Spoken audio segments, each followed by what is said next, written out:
how little that is compared to the old projectors. Oh, I know. It's so much more. Yeah, you can turn it on. All right, so hi, thank you so much for coming. Many of you already know me. I've been presenting a lot here. So my name is Otilia. I'm from Košice, and I've been living in America for 12 years. I met my husband while he worked in Košice, and that's how I came here. So I run a Facebook cooking page. Everybody, if you're on Facebook, please, come over and like my page. Not only do I share my recipes, I also share anything I come across that has anything to do with Slovakia. So it's always some interesting articles or pictures, and most of them, I share. Majority of them are in English, so you can actually read it and enjoy it. So it's a great way for me to keep in touch, with my country. I feel like I'm prouder Slovak now than I was when I was living there. Being young, you don't really care about that stuff much. And then after I left, and I came here, and I was like, kind of stupidly expected, like I can get all the food here that I could get in Slovakia. Then I I realized I really can't, and if I wanted to cook, eat something good, I don't have my grandma and my mom and my aunts to spoil me, so I had to cook for myself. I was never a really good cook, and growing up, we were always allowed to do helping stuff. You could peel potatoes, or you can help, hold a mixer, because we didn't have a standing mixer, so I was the standing mixer, just hold it. And that was pretty much what I was allowed to do. And then I came here and I was like, okay, if I want a cake, I have to bake it. So my phone consultations with my grandmother and my mom started, and it was like 3 times a week I would call them. How do you do this? How do you do this? How do you make this? So, and I do it till this day. I called my grandma the other day. I was like, okay, tell me about your wedding. I was like, I just realized I never asked you about your wedding. We have some pictures. So actually yesterday I learned lots of stuff about how my grandma's wedding went, and I was like, wow, we really have to sit down and record all these things. Alright, so let's not waste any more time, because I love to talk, so this is going to go on forever. So, Slovak wedding traditions.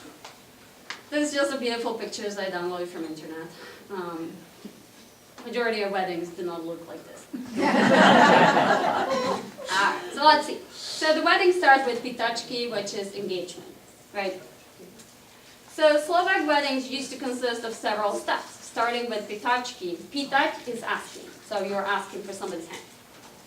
When the groom went to the parents to ask for the hand of their daughter. And that was kind of already prearranged a little bit, going back a long time ago, even in this country, everywhere around the world. The weddings were not this romantic, kind of getting together of 2 people that love each other too much. It was more about okay, we have the fields, you have the horses, let's get together, let's just put our, everything together, and it will be a good match. So it was more kind of a contract, before. But anyway, they still had to go through the engagement. So the groom with few elders would go to the family, and after they hammered out all the details, how much they're going to pay, all that stuff, they would agree to get married. So, if they agreed, the engagement followed, and the whole village awaited the wedding day. The bride and groom would give gifts to each other the night before their wedding day. She would give him a new shirt, and he would give her new shoes. So these gifts also assured the families that the marriage was still going to happen, and that they were not going to change their minds. So after successful engagement, young couple would visit the rectory to announce it to the priest. They would also write down some kind of agreement about it. And then the announcement about their planned wedding would be read for 3 Sundays before their wedding. And this is true to this day. I don't know how it is here. Yeah. Sometimes Catholic Church, yeah. Right, you have announcements hanging in a church saying who's going to get married. All right. So, the really important part of the weddings is baking cookies. Especially in my family. I mean, we are not to a point where everybody's just dead before the wedding. After 7 days of baking, you don't want to see anything sweet. So women in the family will start baking cookies up to a week before the wedding. They will take off from work for the whole week. And this was true for my wedding. I was actually living in America at that point with my husband, so we only got there 2 weeks before my wedding. And so all the women in my family took off, and they were in my grandma's house, and it was just baking. They started at 6 o'clock in the morning. They were baking and baking and baking like crazy. The one room of the house actually changed into like a cold room. We do not have like a big refrigerators or anything, so the pretty much just one room is where they stored all the cookies. So friends and neighbors come out, help out too. Many different types of cookies, not uncommon to have 30 types of sweets, probably more. As I said, one room is a cooler, and so this is true for my family. Not everybody does that, not everybody's crazy enough to do that. So some people, this is more common in the villages, where you can, when you want to show off for a wedding of your child, you want to have everything the best, so you have to bake it yourself. So helping out. This was true a long time ago, but even to this day, the tradition is still alive a little bit. So everybody in the village would contribute in some way to the wedding. Most families would donate flour, sugar, nuts, eggs, and other foods to help out with the wedding preparations. It was actually expected. My grandma was like, oh yeah, every house had to bring us something. Like, it would be a shame if they didn't bring something for the wedding. So the gifts that guests would typically bring to a Slovak wedding were also food and alcohol to be offered at the feast. The whole village would try to help the young couple, and the bride had the right to collect the food around the village. So for me, and it was 12 years ago, when I went to invite people to my weddings, they would give me money. And I was like, no, don't give me money. But my mom was like, yeah, that's what they're supposed to do. Like, they're gonna get offended if you don't take it. Because they're not able to come help bake the cookies, and nowadays people are not gonna give you 10 pounds of flour. They give you money so you can go out and buy the flour yourself. All right, so what do we do with all the cookies? We make them into wedding favors. We pack boxes of cookies for every guest to take home. So in most families, boxes full of cakes and cookies will be given to the guests at the end of the wedding festivities to take home. Most important family members are being invited to the wedding in person by the parents a few days before the wedding. A bigger box of sweets will be delivered at that time. While invitations are sent out in advance, close family still expects an in-person invitation from the couple or their parents. Yes, this is what you need to deal with a week before the wedding. You don't know what to do first, and you still have 15 people waiting at home for you. You have to show up, you have to sit down with them for an hour, and you have to invite them to the wedding again. Oh, wow. Well, it's better nowadays anyway. In all days, people expected to be invited 3 times. So last time used to be the day of the wedding. So imagine that. Oh, jeez. And I remember that, we were baking for my cousin's wedding just 2 years ago. And it was a day of the wedding, or a day before the wedding, and we're sweating, and it's just the crunch time. And my aunt would be all dressed up. She's like, I have to go invite this people, I have to go there, give me boxes of cookies. I was like, don't they know the wedding's tomorrow? Why do you have to go invite them again? Just a tradition. People would get offended if you don't do it. Alright, so these are the cookie boxes we prepared for my cousin's wedding. So if you look in, it's just crazy. You have a little close-up. And this was all baked by my aunt, and I was helping out a little bit. Actually, in America, I'm an awesome cook and baker. In Slovakia, I'm really mediocre. So they don't really let me do that much. My mom is the decorator. I was I'm the helper. So I was dipping in those things on the top in a chocolate, and after about 200, I discovered another box of them, and I literally had a meltdown, and I refused. I was like, I'm not dipping those things anymore. So anyway, it's fun at the end. So these are the cookie boxes we had. Probably had about 30 of them. Because, you're not giving it to everybody individually. It's for a family. So, right, you have couples, you have people with kids. So everybody gets their box. So you bake like crazy for 7 days. Like you have no idea. We get home at 11 o'clock from baking. And the whole week we were like, don't eat it, it's not going to be enough for a wedding. And then the day of the wedding, it turns into, eat those cookies, what are we going to do with them, And we do that to ourselves all the time. We bake so much. we had boxes of cookies, like huge boxes, you know, like 10 pounds of cookies. We were taking it to the homeless shelter because we're like, we don't know what to do with them. So all us kids, the new generation, we're like, we need to talk to our moms. They're crazy. We need to stop doing this. Just like bake just enough. And we honestly don't need to do that because we had like, you know, 50, 60 pounds of sugar. And we went through it. It's like, seriously, what are we doing to ourselves? This is not healthy. So anyway, now we're coming to the wedding cakes. So one cake is made or bought by the family. And sometimes both sides get a cake. Sometimes godparents also purchase another wedding cake for the young couple and present it to the couple as a present at their wedding. So it's not uncommon to have 2, 3, or 4 wedding cakes at your wedding. And as I learned, it actually comes out from a very old tradition where godmother was in charge of baking the cake and bringing the cake to the wedding. A long time ago, where people didn't have that much money, and there were not cakes like we have right now. They might have, you know, maybe one kind of some kind of sweet bread or something. So godmother was in charge of making a cake that was called radostnik, which means like bringing the happiness. So I guess this is where this tradition comes from, that godparents always show up with a cake at your wedding still. So I found one picture of this kind of yeast dough traditional wedding cake that godmother was supposed to bake. And you can see they tried to decorate it with like making the dough into different designs. And in the middle is a groom and a bride. All right, and then not only they did that, they decorated it even more, but not with edible stuff. It was more like sticks and flowers and, you know, string. So I found one picture, somebody recreated it. And this is what godmother would show up to a wedding. Yep. I never knew about it. I just learned about it like this week. So I'm learning what you actually love to do these presentations because it forces me to learn things and dig out. So, okay, so this is the wedding cake that my cousins got from his godmother for the wedding.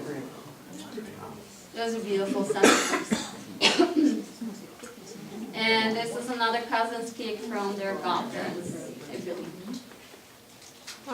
And this is our specialty, my family's specialty. So my mom and my aunt, they bake a cake that's called dobos torta. If anybody ever heard about it, it's a traditional Hungarian cake that originally has 7 layers. But my family got the recipe from some other place. There's only a few people in whole Slovakia that bake it this way. We make it into 26 layers. So this cake has 26 tiny layers in the middle of it. So I actually checked. And I bake it myself too. You actually need the special pans for it. So my uncles cut the special pans from the steel, big sheet of steel. They cut it for me, so I brought it over. I only make it once or twice a year if I really, really, really love somebody. So I make it for my husband. That's about it. And this cake takes 22 eggs, 9 sticks of butter. Yeah, it's not that bad. We cut it into tiny little slivers because it's so rich and so heavy. You can only eat a little bit of it. But it's delicious. Everybody that tastes this just love it. All right, so this is supposed to be something, I'm not sure what. So we're going to skip it. All right, so let's get to the wedding day. So the day of the wedding, the groom and his parents come to the house of the bride to officially ask for her hand. So there are different traditions. Usually bride is hiding, groom is being fooled by older masked women. They're like pretending, I'm your bride, you know. You're like, no, you're old, go away. And they're not shy about it, you know. They're like, no, you're ugly, like, no. And then, so he must keep asking for his bride. The second time it's another young woman, she's masked as a bride. And again, he's like, she's not my bride. So then he's allowed to go in the house and he's like looking for her, she's hiding somewhere. So eventually he gets the right one. And they have a speech by the man of honor or the godfather or somebody who we call elder or older. So it's this guy that's kind of running the show, running the whole wedding. He has the whole speech and everybody's crying the whole time. So he reads this thank you speech to the mother and the father while bride is kneeling on a white cloth in front of her parents. And, you know, everybody's usually crying, and bride gets the blessing from her parents. She gets a cross on her forehead, I'm sorry. And, you know, the speech is very, like, kind of emotional, tear-jerking, you know, like all the women will cry. If there are grandparents, she's also thanking her grandmother. So in old days, you know, this was really a ceremony of a young woman leaving her house, because she literally had to leave her house, she moving in with her in-laws. So this was a big part, you know, parents play a big part in that life. So after all that is done, everybody's crying, they're gonna toast with a shot. You know, you need a little shot to start a wedding. And then the whole procession starts moving to the church. So this is different, like in America, the groom is not supposed to see his bride until they're in the church, right? Yeah. In Slovakia, it starts really early on. He goes in, he picks her up, they're going to the church. So, in modern days, the bride and groom with parents will go take pictures at this point. So they don't want to interrupt the, you know, the ceremony or the church ceremony or, you know, the party. So they usually do it after this part, Odpytavanie, and before they go to church, they would go somewhere to take nice pictures. Well, everybody looks still, you know, good and nice. So usually downtown city is a popular spot, or nearby manor houses or castle or parks or any other nice place. So pictures are usually taken before the ceremony. Now I have a picture of this Odpytovanie, where you can see the young couple kneeling in front of the parents and thanking them. And you know, if I say emotional speech, I'm telling you it's emotional. It's all about thank you for raising me, thank you for taking good care of me. Now I must go, you know, to my new home and all that stuff. So it gets a little heavy. So you definitely need a shot after that. And there's a couple more pictures. You can see, you know, people always. Now we didn't do it because it was half Slovak, half American family. So I was at home with my parents and my husband with his parents and the witness, which was his brother. They showed up at our apartment to pick me up. So we were pretty much just like standing there drinking and smiling at each other. Everybody. So that's pretty much how they communicate. It's just like drink and smile. But it was fun. I got my, you know, little cross on my forehead and off we went to take pictures. Alright, so pictures usually done right after the, you know, Odpytovanie before the ceremony, downtown, manor houses, and many non-traditional spots nowadays. You know, people in Slovakia are getting very modern. So, like my cousin, she had her pictures taken on a rooftop of a really nice building. It actually didn't come out as well as she was hoping. Yeah. I was like, send me some picture I could show people. She was like, nope, they didn't look that good. So then they went some other places, but she actually got her pictures taken 3 times. She dressed in her dress 3 times, got her hair down and everything. I was like, you really got a good use out of that wedding dress. But not so long ago, the studio was the only choice for the young couples. So this is my grandma, and this is my mom and my dad. Wow, your mom looks young. They were young. People were getting married young, not so long ago.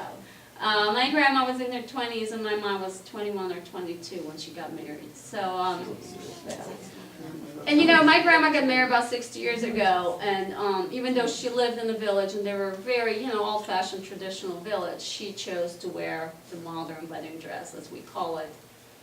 But her wedding was actually done in the backyard, you know, in the grandpa's house, not even backyard, like the side yard, or how you call it. So we just pulled the tables out, you know, that's where the wedding was. But she still looked pretty cool. I liked it. I digged out some old pictures.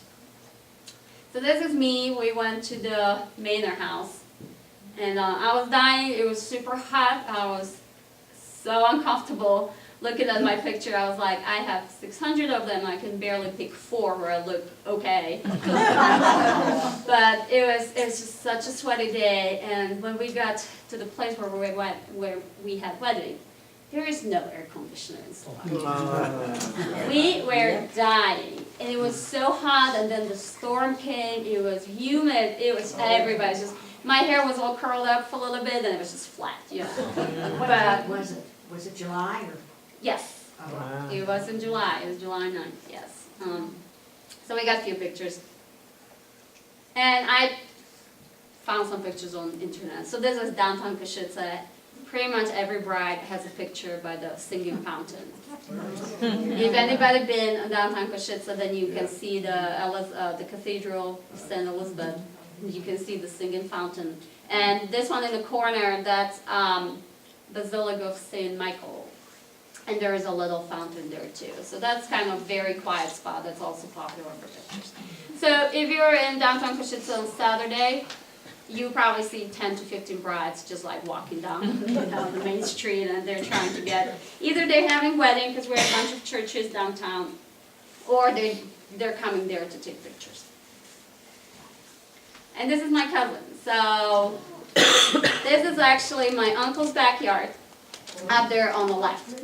So if anybody follows my Facebook page, I shared a video of a 100-year-old cellar that my uncle has in his backyard. So that cellar is right there in the back. So she's taking a picture in front of it. And the cellar was used by my great-grandparents for storing the food over the winter, right? They were storing the potatoes pretty much. You had to fill it up from bottom to top because that was your only food you had for the whole winter. So my uncle actually changed it into wine cellar now. They might still throw some potatoes in there, but it's mostly beer and alcohol just to keep it cool. It's the only cold place in summer. Again, we still don't have air conditioner. It's very unusual. Nobody wants it in their house, but if it's so hot, you can go in the cellar. It's actually a pretty cool temperature in there. And this is my cousin that I was telling you about. I think this was her third take of the pictures. And they went to a lake. She was telling me, she was like, this is after I gave birth. I can't believe she still fits in her wedding dress. She's like size 0 again. All right. So a long time ago, as I said, after like taking the bride away from her parents, Odpytavanie, the whole procession of the wedding guests would move from the bride's house to the church. It was a very loud and cheerful procession, and they were making lots of noise to scare away the evil spirits. We are very superstitious. Everything's about evil spirits in Slovakia. They're everywhere. They're hiding everywhere. So you have to scare them all the time. So they would have like the whips, and they would like crack the whips just to scare them away, because the evil spirits just want to take the bride away. Because right now she has no home. She just left her parents' house, and she's not yet married, so she's not yet belonging to another house. So I guess that's like a prime time for evil spirits to go after her. Alright, so the ceremony. Everybody is welcome in the church in Slovakia. So invitations are sent out to all friends and family. That tells you when the wedding is and what church. If you're a lucky one, you also have a little insert saying you are also invited to the party. So you would send out, 300, it's pretty much just an announcement saying when you're getting married. And then the selected few would also get a little card saying you're also invited to the wedding table. That's how we say it. So church ceremony is more important than the party itself. People come to see the couple getting married. It's a tradition to bring a bouquet of flowers. And at the end, line up and everybody congratulates the happy couple. So after you get married, you stand outside the church and you have to kiss 200 people. Yes, your makeup is like non-existent at the end. So it's not uncommon to collect 50 or more bouquets. They are usually taken to the cemetery the next day, distributed among the graves of the loved ones in the family. Few are kept, and few are also taken to the church. So every Sunday, the church has just beautiful displays of bouquets everywhere. And I have a couple pictures to demonstrate. So this is from my wedding. Wow. So you see my lovely friends and cousins and everybody I could grab, like you stand here and hold my flowers. There was tons of them. They get very heavy. So on the bottom it's me, and you can see the people just lined up, and everybody's bringing in flowers. And you guys have no idea what the bouquets really are. In Slovakia, it's just like over the top. They go crazy. Like, here it's always kind of the same, 12 roses or something. So, but we're really crazy about our flowers. And the people spend so much money on it. So lately, they're kind of catching up to it, and they're saying, I'm not wasting $20, $30 on the flowers that you take to the cemetery next day or give it away. So many times now, they will give you like a little envelope with like maybe $10 in it and say, this is instead of flowers, and it adds up, and it counts for a young couple. And what also some people do, they will buy you lottery tickets. They're like, here, instead of flowers, some lottery tickets. And one of my cousins actually won like 100 euros, and they're like, oh, that's perfect, you know, they loved it. All right, so another part of the wedding are obstacles.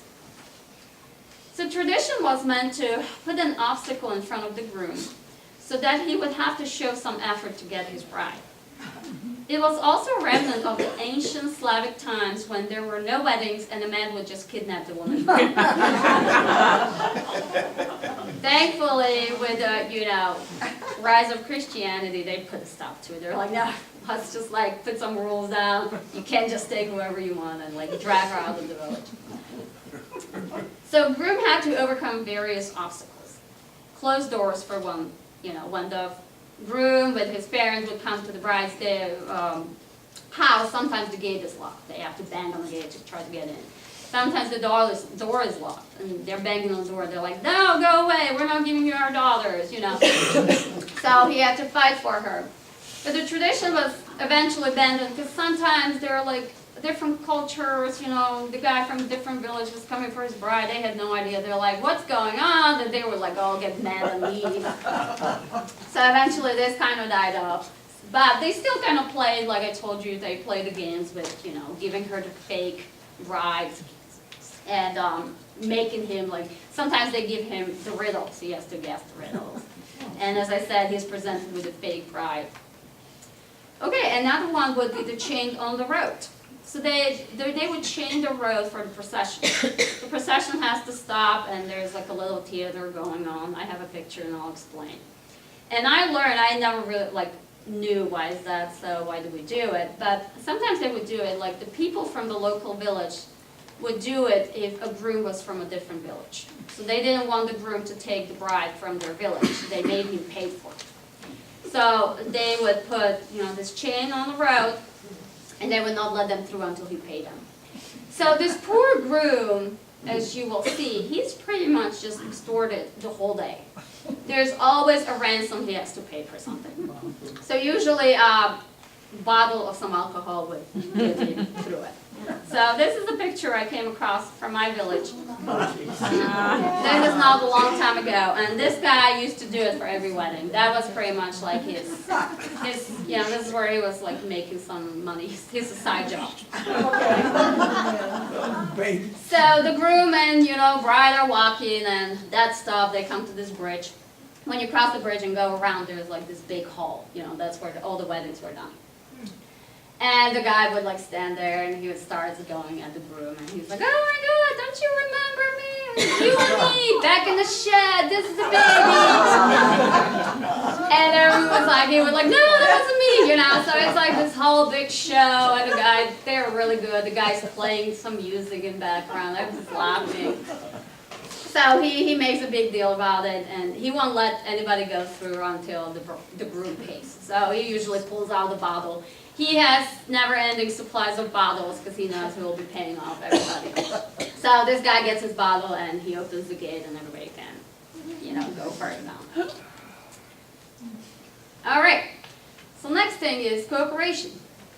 Oftentimes, a young couple has to overcome another obstacle of sewing through wood. It will teach them how to work together. So sewing on wood was an important part of running a household. Wood was needed to start a fire, so a young couple must show they are capable to get the wood for the fire. That's what I learned. That's where the tradition comes from. And this is how it looks. So another thing, just before you can get to your party room or to your hall, there is a wood waiting there for you. And you can see this bride in a beautiful, expensive dress. She's like, all right, we have to work together. We have to saw through the wood. And they still do it to this day. It's a very popular tradition. Is that Joe in there? No, it was like Alright, you can see another one. It's a real thing. People don't believe it, but yes, we do all this crazy stuff.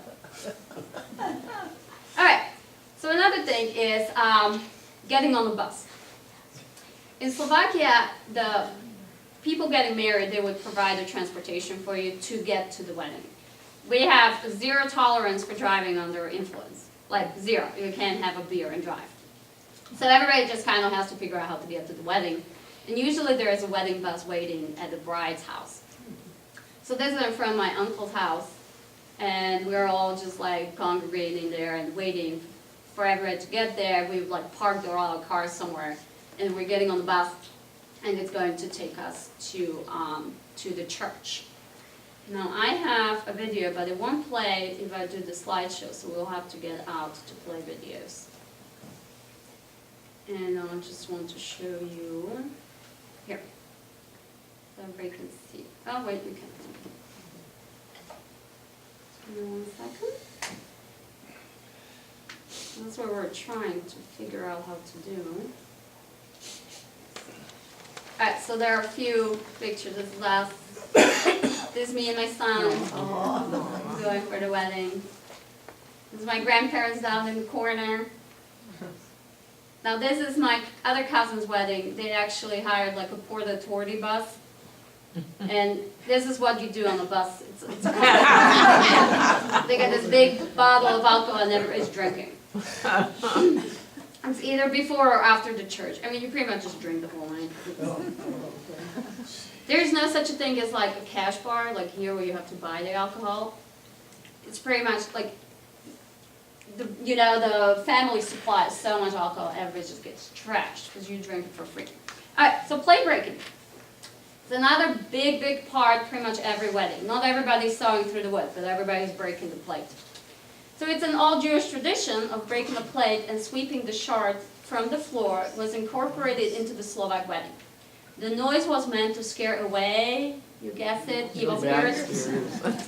While the act of the bride and groom sweeping the floor together ensures that the married couple will cooperate well. So again, they're testing them, show us how you can work together. And then carrying the bread over the threshold is once again to fend off the evil spirits who love to hide under the door.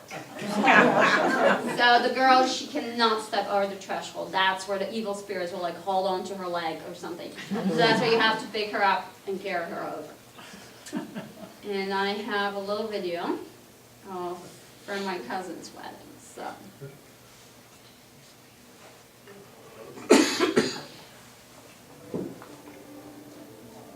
So first, they welcome you. Everybody's waiting outside the hall. And people that work there, they welcome you. They have a little speech to congratulate you and to welcome you. So you have a little drink. She drinks. She's like so cute. She's like little sip and puts it down. You should see me. I chugged the whole thing. And you can hear me on the camera say, I need more.